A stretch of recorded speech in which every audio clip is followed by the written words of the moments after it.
1, 2, 3 e... Boa noite! Tá melhorando, mas para Deus e Nossa Senhora pode ser melhor ainda, não pode? Mais uma vez então, 1, 2, 3 e... Boa noite! Aí sim, senti firmeza em vocês. Meu nome é Renato, tenho 41 anos, faço parte do Ministério de Pregação da Renovação Carismática Católica daqui da cidade de Anápolis. E é com grande alegria que eu venho testemunhar tudo que Deus tem feito na minha vida. E antes de nós iniciarmos, eu convido vocês, mais uma vez, a fechar os olhos, por gentileza, aqueles que puderem, e colocarem as suas mãos sobre os seus corações. Eu queria que vocês imaginassem agora, neste momento, todos nós com as vestes brancas, sorridentes, alegres, caminhando pelas ruas, e todas as pessoas que nós passarmos, olhando para a gente, sorrindo, cumprimentando, e olhando para a gente, falando ali um filho de Deus, uma filha de Deus, ali um cristão autêntico, verdadeiro, e a gente caminhando e sentindo aquela alegria de saber que somos amados, que somos respeitados, e de repente, por um vacilo, a gente começa a desviar daquele caminho que o Senhor preparou para nós, e começamos a andar em meio à escuridão, e de repente a gente tropeça, cai no mar, melhor dizendo, no rio de lama, e a gente se envergonha, se sente sujo, e por um instante a gente começa a gostar daquela escuridão, daquela lama, e até pensa em ficar por ali. Mas aquela lama vai se tornando um tormento, uma tristeza, uma aflição, e a gente procura uma ajuda, e a gente sai pela rua desesperado, com as vestes sujas, e pede um auxílio, pede uma ajuda, e ninguém vem em nosso socorro. Até que de repente Jesus coloca pessoas nos nossos caminhos, para nos conduzir até um rio de água límpida, a água do Espírito Santo de Deus, e lava as nossas vestes, e nos torna mais uma vez em imagem e semelhança do nosso Criador. E Ele nos deixa nesse rio por um tempo. Lá em Eclesiastes diz que para tudo é um tempo debaixo do sol, tempo de plantar, tempo de nascer e tempo de colher. Esse é o tempo das internas, esse é o tempo que Deus preparou para nós estarmos aqui agora reunidos no nome dEle. Então a gente sai dessa água limpa, mas para que a gente saia completamente restaurado, nós precisamos permanecer por um tempo nesse local que o Senhor preparou para cada uma dessas internas que aqui estão. Esse é o tempo de Deus para cada um de vocês. Eu vou emocionar essa passagem, essa reflexão justamente sobre o Evangelho de amanhã que fala sobre uma festa de casamento. E um dos convidados estava sem as vestes adequadas para aquela festa. E a pergunta que eu deixo para cada um de nós nessa noite: até quando a gente vai querer insistir em querer andar por caminhos errados? Até quando a gente vai querer sujar as nossas vestes? Até quando a gente vai vacilar, vai ser enganado pelo inimigo? E quando vier a festa, a núpcia eterna, o casamento eterno, que nós somos a noiva de Cristo junto à igreja, a esposa do nosso Senhor, será que a gente está preparado para essa festa? Essa é a pergunta que eu deixo no coração de cada um de vocês. Amém? Amém. Muitos dizem que a história é a mesma, só muda os personagens. Eu particularmente, eu vejo que cada um de nós tem uma história particular. Cada um teve uma criação, cada um teve um dia, cada um teve um sofrimento. Para que vocês possam compreender o que Deus fez na minha vida, eu vou começar bem do início. Aos 2 meses eu fui batizado, fui lavado do pecado original, lavado dessa lama, da descendência de Adão e Eva. Minha mãe é professora, hoje é aposentada, graças a Deus. Ela foi criada na roça, meu pai caminhoneiro, também criado na roça. E minha mãe andava às vezes muitos quilômetros para dar aula. E meu pai tinha um problema com o alcoolismo. E até os 6 anos de idade eu não tive a presença do meu pai, porque ele viajava muito. Então, minha mãe separou dele, eu tinha 6 anos. Eu praticamente não tive um pai presente. Mas eu sempre tive um pai lá do céu que olhou e velou pela minha vida e pela minha família. E é por causa dele que eu estou aqui agora testemunhando, não para minha soberba, não para minha vaidade, mas para mostrar que para Deus nada é impossível, como está escrito lá em Lucas 1:37. Eu fui batizado aos 2 meses, como eu disse. Aos 12 anos de idade eu tive minha primeira comunhão. Eu cheguei a estudar no colégio de Freiras, no Instituto Nossa Senhora do Carmo, onde é um hospital hoje, da 5ª a 8ª série, um colégio conveniado do estado. E eu tinha tudo para ter uma vida nos caminhos do nosso Senhor. Minha mãe passou muita dificuldade, dava aula cedo à tarde, corrigia prova à noite, para cuidar do meu irmão, de mim, de mais 3 irmãs. E meu pai, todas as vezes que ele viajava, ele voltava, ele parava o caminhão, ia beber, ia jogar baralho, ia gastar o dinheiro tudo na farra, traía minha mãe. Minha mãe, cansada disso, resolveu separar dele. Mas ela sempre teve um auxílio que veio do céu, que sempre foi o socorro e a força da nossa família. Então, eu comecei a me perder, assim como muitos que aqui estão se perderam pelo caminho. E aos 12 anos, mais ou menos, eu experimentei a bebida pela primeira vez, comecei bebendo cerveja. Depois eu conheci o vinho. Eu lembro que eu sequei 5 litros daquele galão de sangue de boi, de um vinho que tinha antigamente um amigo meu, passei muito mal. Eu lembro que eu experimentei o cigarro pela primeira vez, eu passei mal também, e eu não achava que aquilo era bom, mas eu insisti nesse caminho. Aos 14 anos eu já bebia, aos 14 anos eu experimentei o loló, que era vendido em farmácia, aos 15 anos eu cheirava lança-perfume nessas festas aí de Anápolis, aos 17 anos eu experimentei a maconha pela primeira vez e me tornei dependente dessa droga. Aos 18 anos eu já cheirava cocaína. Mais ou menos nessa época, 18 para 19, eu conheci a merla, que era uma droga extremamente perigosa, que era como uma pasta de colinas que era colocada no cigarro e na maconha, que era o início, o princípio da pedra que viria, né? Lá em São Paulo eles chamam a pedra como a raspa da asa do demônio. Só para ter uma ideia de quanto o astuto usa as nossas fraquezas para nos derrubar, para nos colocar no chão, para nos humilhar, para nos escravizar. A palavra diz que Deus veio para que tenhamos vida e vida em abundância. E essa vida ela se estende por toda a eternidade. O demônio veio para matar, roubar e destruir. E todas as vezes que a gente faz uso do mal, a gente mata a graça de Deus em nós e vamos perdendo um pouquinho do céu e vamos magoando as pessoas próximas. Mais ou menos nessa mesma época, dos 19 anos, Deus foi tão misericordioso que me deu a graça de adentrar a Universidade Estadual de Goiás. Eu fiz um curso de Ciências Econômicas, mas eu desisti. Eu abandonei tudo. Eu abandonei o futuro, eu abandonei a oportunidade de ter um bom trabalho, eu abandonei a oportunidade de constituir uma família. Eu tinha uma namorada que eu amava, que me amava, me abandonou, meus amigos se afastaram. Nessa época eu perdi um amigo de acidente de caminhão, voltando do Rio de Janeiro a trabalho, o caminhão tombou, as madeiras caíram sobre a cabine e ele veio a falecer. Um ano depois, um grande amigo passou no concurso em Brasília para fuzileiro naval e o ônibus fretado de Brasília perdeu o controle, capotou, meu amigo foi o único que levantou, ele quebrou o pescoço e veio a falecer.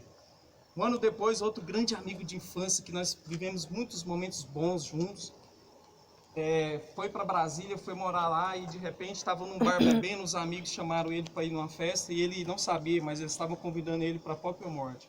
Cuidado com os convites, cuidado com os pratos que o inimigo oferece para cada um de nós, a gente nem percebe. Ele entrou para aquele carro, o carro perdeu o controle, bateu no poste e ele perdeu a sua vida. Passado mais ou menos um ano, meu pai faleceu de parada cardíaca no dia do seu aniversário, aos 61 anos de idade.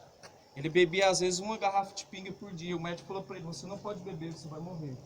E ele insistiu no erro. Ele foi internado algumas vezes. Eu falo que se você seguir a risco o tratamento, se você se dedicar, empenhar e viver na graça, na oração, na leitura da palavra, na comunhão com Deus, buscando a graça, Deus fortalece e nos livra do mal. Meu pai infelizmente não conseguiu e ele acabou perdendo a sua vida. Passado um ano depois, o irmão da minha mãe, de 39 anos, um grande amigo, que era usuário de drogas, se envolveu numa briga, pegou uma arma, estava num bar armado, a polícia chegou, prendeu ele tinha diabetes, ele ficou preso uma semana, pegou pneumonia. Nesse mesmo ano, nesse mesmo dia que ele saiu, na mesma semana, ele foi direto para o hospital e veio a falecer, 39 anos. Eu tinha perdido meus avós e minhas avós todos, meu pai, meu tio, grandes amigos. Tinha perdido a dignidade, o respeito, o caráter. Tinha abandonado a universidade. Vivia perambulando por essas ruas de Anápolis. Eu achava que eu precisava de viver cada dia como se fosse o último, porque eu pensava que eu também ia morrer novo. Só que eu não sabia de tudo aquilo que eu ainda ia passar pela frente, senão eu teria evitado tudo isso. Então, depois da morte dos meus familiares, eu comecei a querer aproveitar a vida de forma errada. Aproveitar, não é isso, não é sair para a festa, não é usar droga, não é satisfazer os prazeres da carne. A palavra diz lá na carta de São Paulo aos Romanos, no capítulo 8, versículo 8, que todo aquele que vive segundo a carne não pode agradar a Deus. E eu estava indo no caminho errado. Eclesiásticos fala lá, foge do pecado como se foge de uma serpente, porque se dela te aproximares, ela te morderá.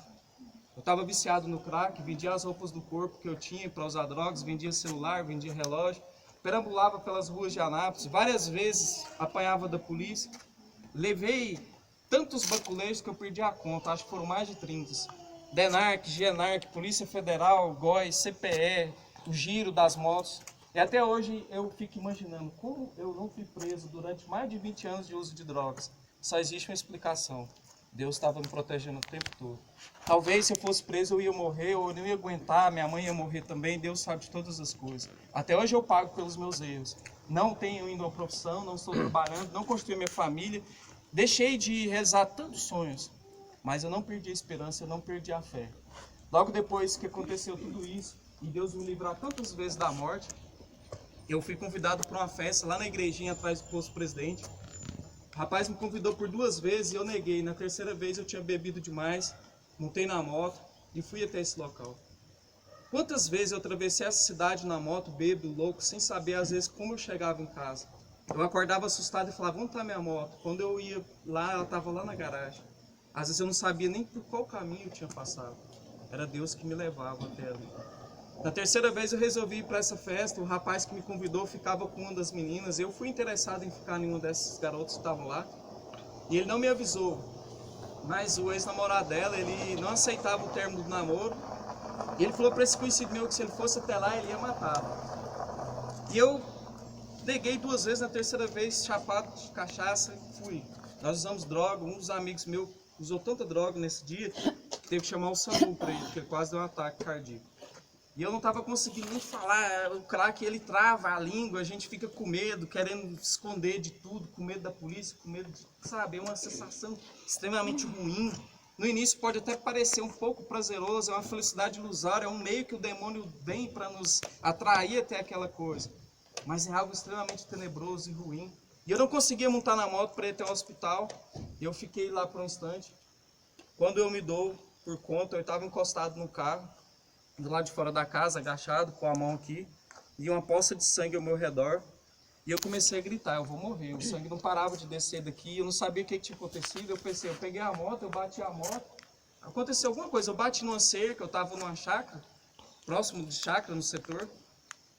Quando o SAMU chegou, as meninas que estavam lá falaram que o rapaz, que não aceitava o término do namoro, pegou um facão e deu uma facãozada nesse conhecido meu, ele levou 3 pontos superficiais. Como eu fiquei para trás, eles me acertaram 12 facãozadas. Foram 70 pontos na cabeça, 30 no rosto e 10 nos braços tentando me defender. Uma dessas facãozadas trincou meu crânio, faltou 1 milímetro para pegar no cérebro. Naquele dia eu nasci de novo.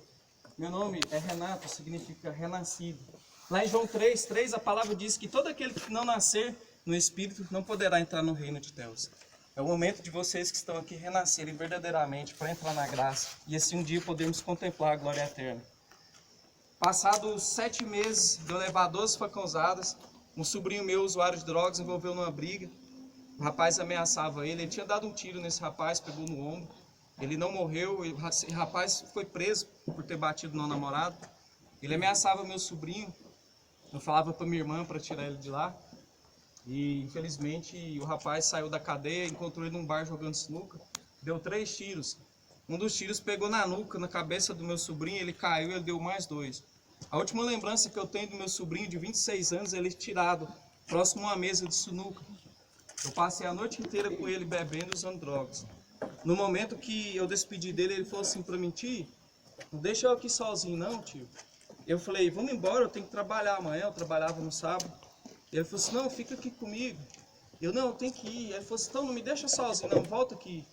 E eu fui embora. Todas as vezes que eu usava droga, eu ficava extremamente com medo. E eu saía correndo, às vezes. Eu chegava nos bares, às vezes não conseguia nem falar, sabe? A gente é humilhada, a gente é maltratada, por culpa das consequências erradas de nós mesmos. Mas é consequência das nossas fraquezas. São Paulo diz que quando sou fraco é que sou forte. Tudo posso naquele que me fortalece. Meu sobrinho foi assassinado, o chão desabou, eu perdi a vontade de viver. Eu perdi a esperança, eu tinha perdido até a mesma fé naquele instante. E tudo que eu pedia para Deus é para que Ele me levasse logo. Eu estava escravo das drogas, eu tinha perdido praticamente tudo, menos a minha vida. E o Senhor, Ele na sua infinita misericórdia, Ele sempre esteve olhando por mim. E Ele esperava só um momento de eu me entregar totalmente a Ele. Eu resolvi pedir uma ajuda, eu me internei numa clínica para dependentes químicos. Eu fiquei um certo tempo lá, só que a desobediência, ela gera coisas ruins para nós. Eu não cumpri o tempo determinado. É um tempo de gestação, são 9 meses, não é 8 meses não é 8 meses e 10 dias, 20 dias, são 9 meses, a cada segundo, é uma norma, é uma regra, é obediência. E eu desobedeci. E eu saí, no primeiro dia que eu saí, a pior besteira que eu dei. Eu achei que eu estava curado, eu falei, então agora eu posso tomar minha cervejinha socialmente, vou tomar um litrão ali no bar. O mais interessante é que eu tinha sonhado lá nessa clínica que eu tinha caído, justamente naquele bar, no bar do Xará, perto da minha casa. E foi justamente lá a minha queda, do litrão, primeira noite, cocaína. Aí eu falei, agora acabou tudo. Eu tentei o que eu podia, já não dá mais. E eu intensificava a minha oração, Senhor, eu não consigo, eu faço a minha mãe chorar, eu faço a minha família sofrer, eu sofro, eu não aguento mais essa vida de droga, eu não dou conta de me libertar. Me leva, Pai. E o Senhor cuidando de mim. Nesse mesmo ano eu vim no encontro aqui na Naiote, no retiro masculino. Na época até o Denis estava, o Toninho estava também. E eu já tinha tido intimidade com Deus, já tinha tido repouso no Espírito Santo, eu já conhecia um pouco da palavra, mas eu não tinha força para libertar. Então eu procurei a ajuda, minha mãe me trouxe até aqui, eu estava a ponto de fazer uma loucura. Às vezes até de vingar a morte do meu sobrinho, ou quem sabe fazer algo pior. Mas aí eu vim e eu continuava insistindo ainda nos erros. Eu mudei para Goiânia, fui para Senador Canedo, morei em Brasília. O problema não é o lugar, o problema é nós querermos a verdadeira mudança. E eu continuava caindo, sem força, até que em 2017, uma mulher, uma amiga nossa, vizinha, fez um convite para participar do encontro chamado Renascer. Cada um tem uma particularidade, cada um tem um momento certo. Cada sementinha, cada encontro que eu participei aqui na Naiote foram muitos. Eu tive um repouso naquele rincão ali, que eu rolava no chão ali, naquela poeira assim, e eu batia as pernas, e eu fazia assim, era algo, um repouso que eu nunca tinha visto. Era Deus me libertando, era Deus me curando. E eu, em vez de me entregar, não, insistia ainda no erro, e queria ir, e achava que dava conta, e não dava. Eu fui para esse encontro, uma semana antes de eu participar, eu tive um sonho. Eu sonhei que eu estava deitado numa rede, e vi um vento muito forte. E me viu uma palavra que dizia, não tenha medo, eu vim salvar o que estava perdido. Eu acordei assustado, meio que tremendo. E tinha uma Bíblia Ave Maria que minha mãe tinha me dado de presente, que eu quase não lia. Eu fui e resolvi abrir. Quando eu abri a Bíblia, caiu no Evangelho de São Mateus, que falava que todo aquele que quiser entrar no reino dos céus tem que ser igual às criancinhas. Eu imaginava que era pela criança ter o coração puro.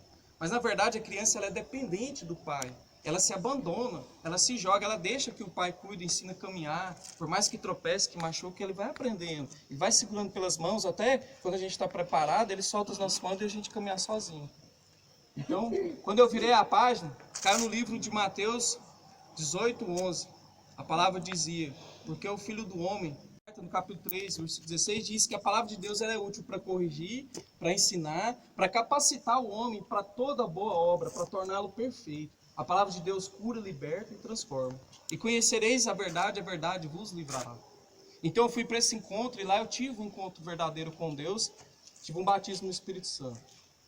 Hoje, graças a Deus, depois de participar da missa todos os dias, eu fui convidado a participar da Pastoral da Liturgia, do qual eu faço parte até hoje.